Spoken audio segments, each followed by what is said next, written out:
Hello, everyone. Welcome to this review session of Lean Kaizen Review Center. So the subject that we will be reviewing here is work study and measurement. The first topic is the time study. So before we start, let me first introduce myself to you. I am your mentor for this session. My name is Lucky Jem Sibuke. You can call me LG or Sir LG for short. I'm a certified industrial engineer. I'm currently taking my master's in Industrial Technology Management in Bulacan State University. I have completed my ACADS and I'm currently writing my thesis, master's thesis.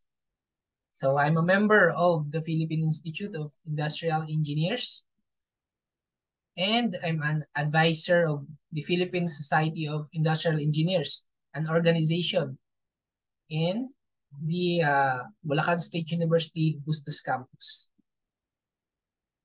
And I'm a lecturer at Bolso Bustos campus under the College of Engineering department. So I hope this session will become effective for your review. So let's start. So let's begin with qualitative. First question, one-time measurement unit, abbreviated as TMU, in methods time measurement, abbreviated as MTM, equals how many minutes? So you should remember this concept because this is important in the time study questionnaires in your exam. So what is the answer here?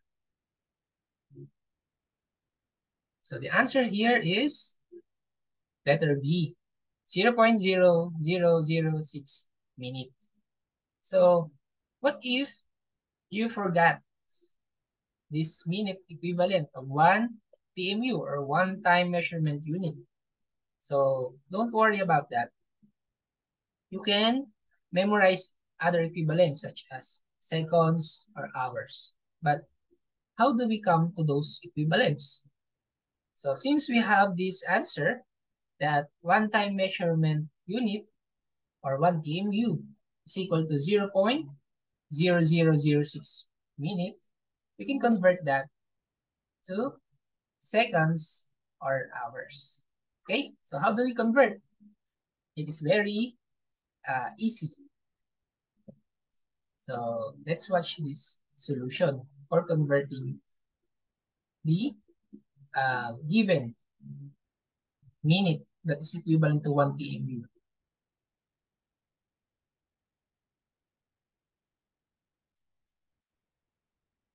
Okay, so we have 1 TMU is equal to 0.0006 minute. So if we are asked to get the equivalent in seconds, so we will just convert that. 0.0006 minute times what? 60.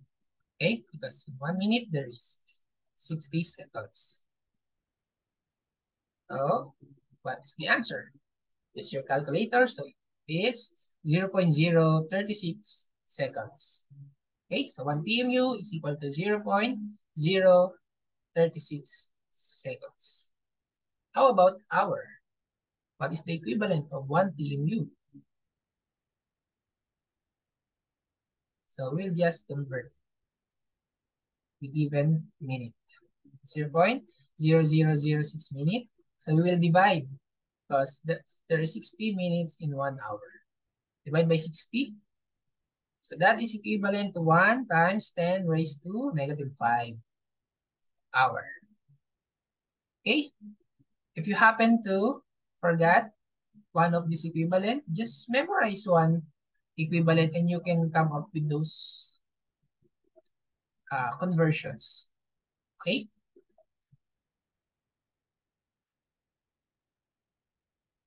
Next, qualitative again. Next question. It is an element which does not occur in every work cycle of the job, but which may occur at regular or irregular intervals. So what is the answer here? So in qualitative questions, you can come up with shortcuts or clues, okay?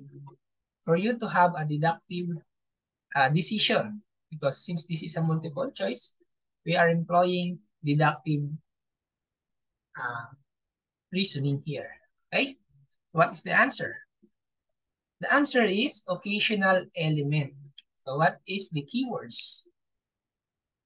So the keywords here are regular or irregular intervals. Okay? So those intervals define occasionally. Okay? So the answer is occasional element. So what are the examples of occasional element? So examples are adjusting the tension in a manufacturing machine setup or any machine setting. Another example is receiving instructions from the supervisor because it is occasional. It is happening occasional.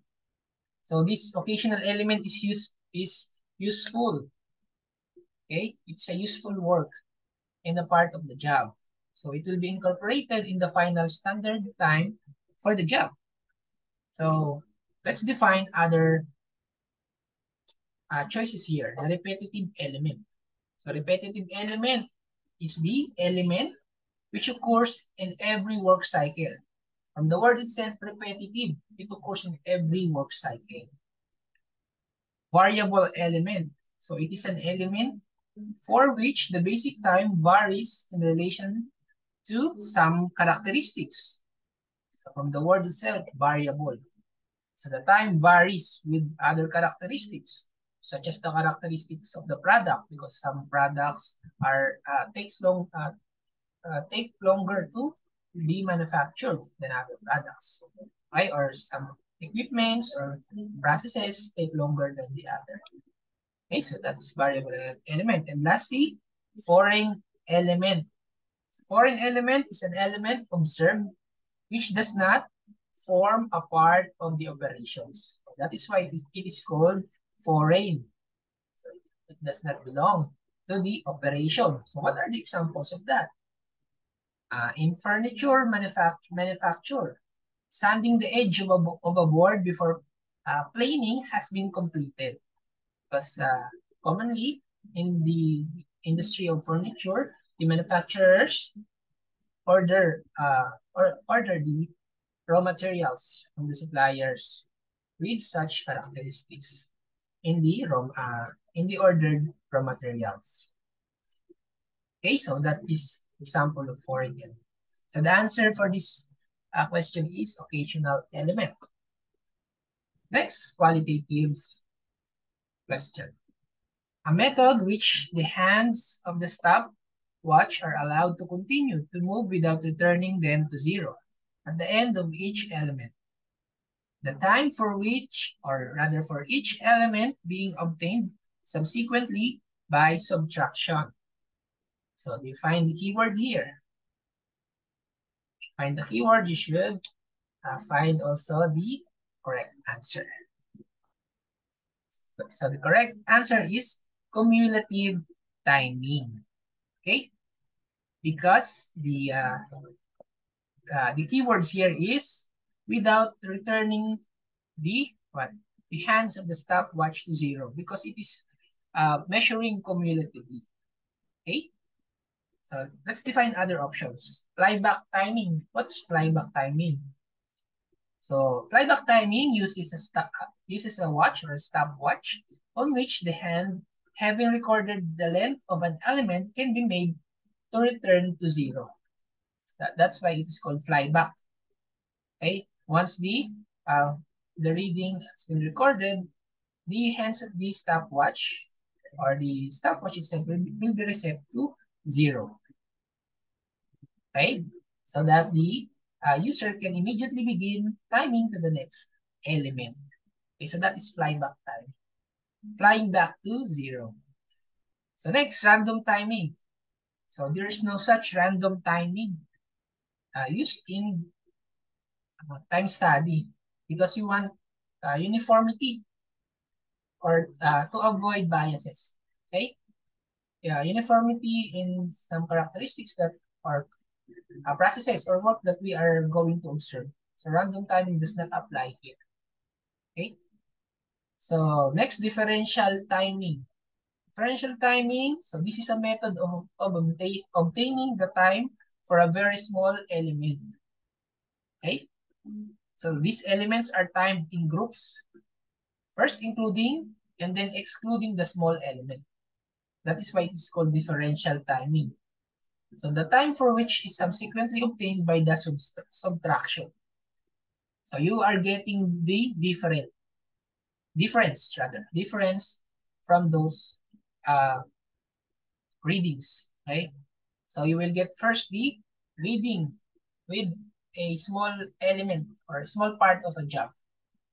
Okay, the next you will record that job without that small part of the job or that small element.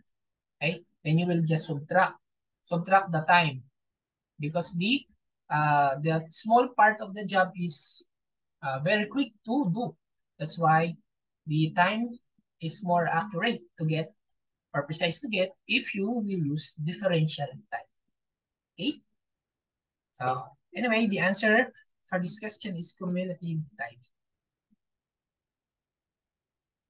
Next question. It is an element which occurs in every work cycle of the job. So this is an easy question. Do you find already the keywords?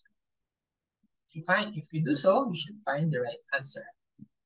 So the right answer here is repetitive elements. So the keywords, of course, in every work cycle. That's why it's called repetitive.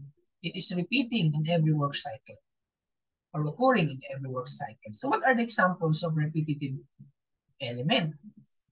So examples, the element of picking apart or picking up a part prior to an assembly operation. Because every time there is an assembly operation, the assembly worker should pick up, of course, the parts to be assembled.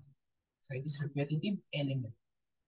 So what are the other examples? The element of locating a workpiece and holding device.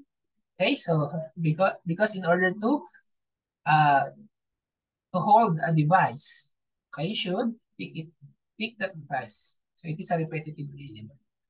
So let's define other elements.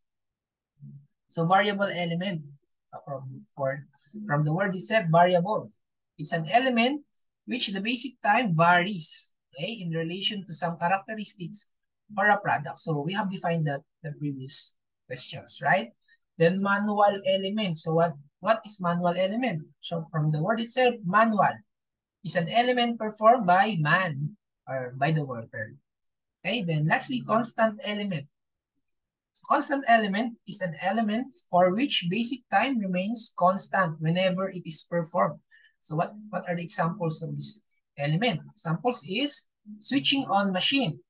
So it must be constant, okay? Because if you switch on or off the machine, it should not vary, okay? Because it is constant in the system of the machine. What else? Gauge or gauge diameter, screw on and tighten nut, okay? Because the measurement of those circumference of the nuts must be the same, okay? Every time a worker do that. Okay,